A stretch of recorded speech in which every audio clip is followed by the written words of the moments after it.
Hi, I'm Josh, or Chaucer, I guess, depending on how you reached this video. And Shantae, Half-Genie hero. yeah, that's what this is about. Originally, my plan was to just write a blog post kind of review about this, Let's go! but I decided to do something a little bit different. I often get people, well, not often, but people sometimes ask me or tell me I should do this kind of thing where uh, this whole Let's Play thing where you just provide running commentary to a game. And I hope that this will disabuse people of their belief that I'd be good at this, because I don't think so. But this is a game which I really love, and it's short and not too taxing, so I don't feel like I'm kind of stretching myself too much by talking while playing it, and I also recently beat it, so it's very fresh in my mind. Anyway, this game is almost everything that I kind of want from a platformer. It's my first experience with the Shantae series. Uncle Mimic. Oh, how should I say this? I'm familiar with the series, but mainly through other people playing it, through other people's Let's Plays. This is the first time I've actually kind of fired it up myself. And so I was going in expecting that this would be something that I would enjoy, but not to the extent that I did. Like, I was really just taken back by how much it really scratched that platforming itch that I had, and how it does almost everything again that I'd want from a platformer these days.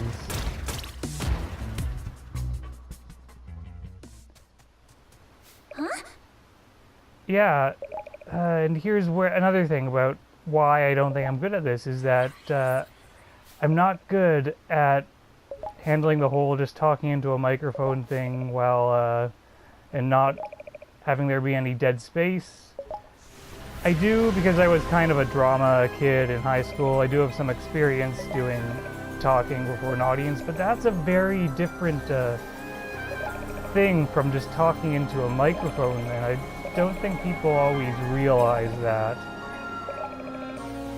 There's that, I think, assumption that because there's no visible audience, it's less stressful, it's easier, it's more natural, and I don't think that's quite true, because while talking in front of a live audience, it's a little bit stressful to see everyone's faces staring right at you, but that also provides a kind of grounding, and the audience kind of brings their own energy to it, which helps keep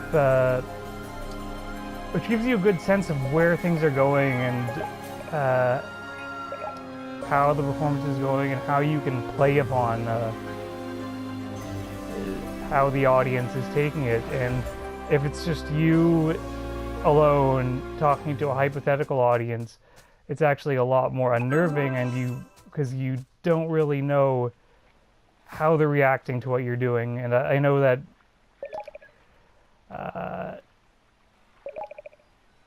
yeah, right now it's a tricky thing.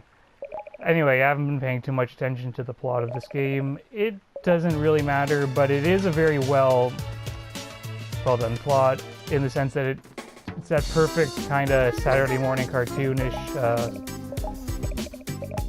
silliness. There isn't even really an overarching plot. You just have these individual kind of episodes related to the various levels you play, and it all kind of comes together in the finale into a big conclusion. But again, this game is just pure fluff, and it does it so well. Anyway, our first stop is to the bathhouse, where Bolo's kind of ogling the lady over there. Blah blah blah.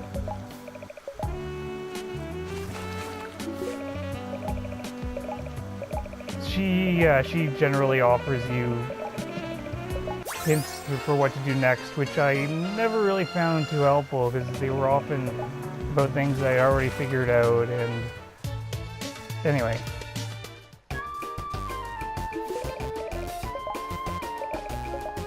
blah blah blah. Anyway, going back to what I really like about this game,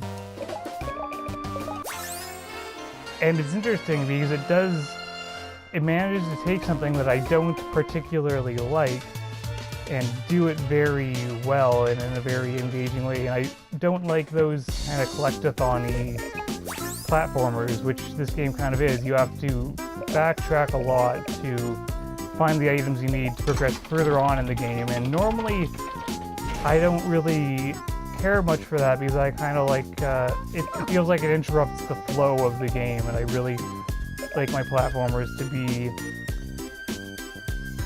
kind of, yeah, to have that sort of a flow, with the exception being those sort of Metroidvania games, which Shantae originally was. This is the first one to just be a much more straightforward kind of level-based platformer, and I think that might be the thing, that taking the knowledge of making those more kind of Metroid-y games and putting it in a more traditional platforming style, that experience that Way Forward brings does, I think, affect the game a lot. So we'll see what I mean when I get to the actual levels. And yeah. Now we have our first kind of thing. We need to get those blueprints back, but also there's fire and explosion and death and all that. Pirates are attacking. Yada yada yada, you get the gist of it.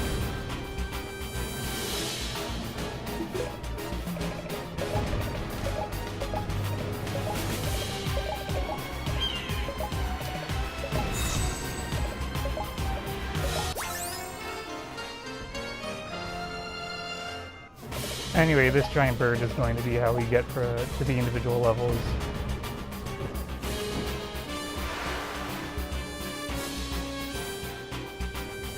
This is a very adorable level select screen, I find. And we go to our first level.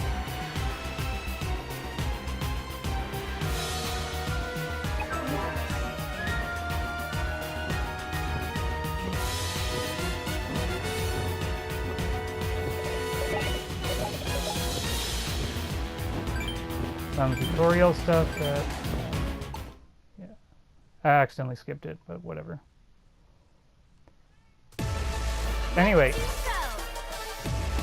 to sort of explain what I mean about how the levels I think work is that they emphasize verticality over horizontality.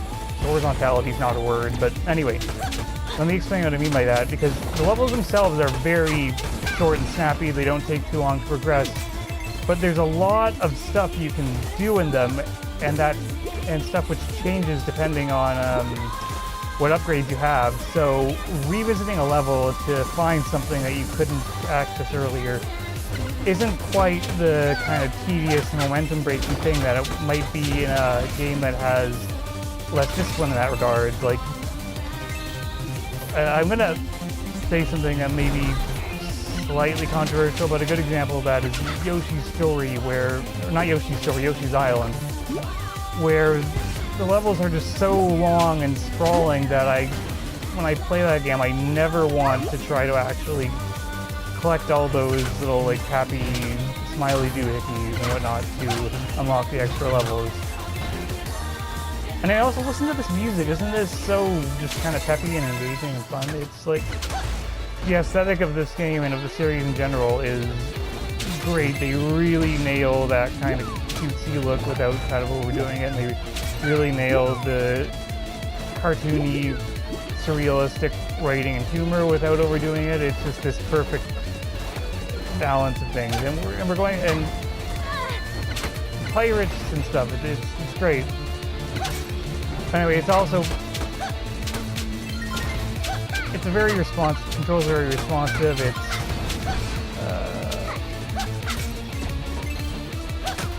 like it does have that design where the first time through the level it's going to be very snappy and fun and quick, and then you can learn more about the level layout as you revisit it. But there are some parts where I think that it does get a tiny bit tedious, or where finding out what you need to progress further is a little bit more obscure than it needed to be. But for the most part, I think they did a good job.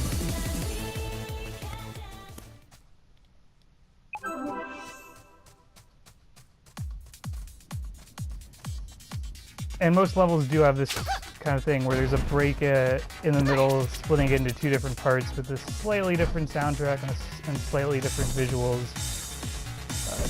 This part in particular reminds me of Rondo of Blood.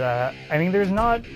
I guess the whole city burning down thing is something that's been done a lot, but for some reason, something about this this level really kind of reminds me of that. Even though I've never really played Rondo of Blood because it's never been released for a console that I actually own. And there are a lot actually of shoutouts and references to other platformers in this game, so hopefully I'll have the presence of mind to kind of point them out.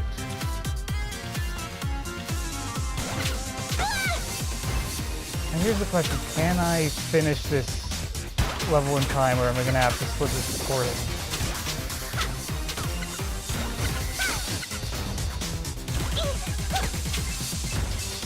I need to pay more attention to my health, because this game is like Zelda in that you find these little heart containers that fill up your health, and so I'm still thinking that I have a lot more than I do, because I'm used to... I just finished the game yesterday, and it does give it that inverted difficulty curve in that regard, because early on you don't have that much health to go on, but by the end you almost don't really care about the damage you're taking. So I should maybe play a little bit more safe.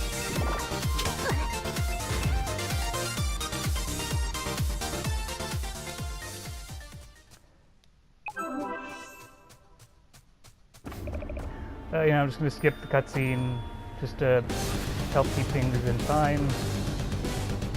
So you don't get to find out what the poop joke is about, but it's great. And the gist of it is you hit that bell to summon the barrel of dynamite, which knocks this guy out, and then you can smack him around a little bit. Then you have to wait for that crane to reset itself and do the thing over again. A lot of the bosses are pretty straightforward and not that difficult, but they're fun in a very... I don't want to say like huge sprite art sense because this is vector-based graphics, but there's something about those old Super Nintendo style bosses where it's just this huge boss that takes full screen in a 2D game that's kind of really fun that I don't think you see as much of. Or, well, I guess you obviously don't because there aren't as many of these games being made these days. But it's kind of a fun little thing that I like. And that's the first level.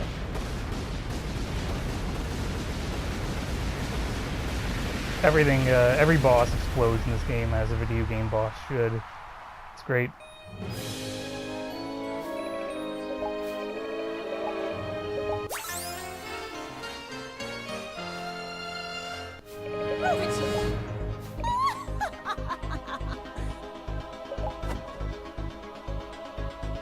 Yeah, and that for Risky Boots, she definitely will not be coming back for the big finale or anything like that.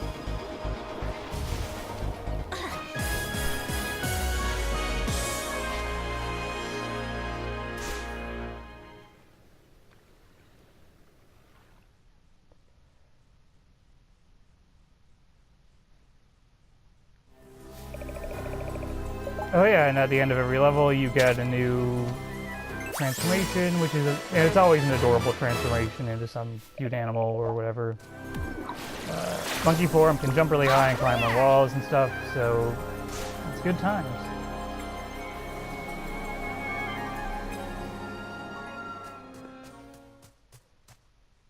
Yep. You know, when you think about it, cute girl transforming into cute animals, that is kind of like half my aesthetic. Anyway, I need to cut this short, so sorry guys.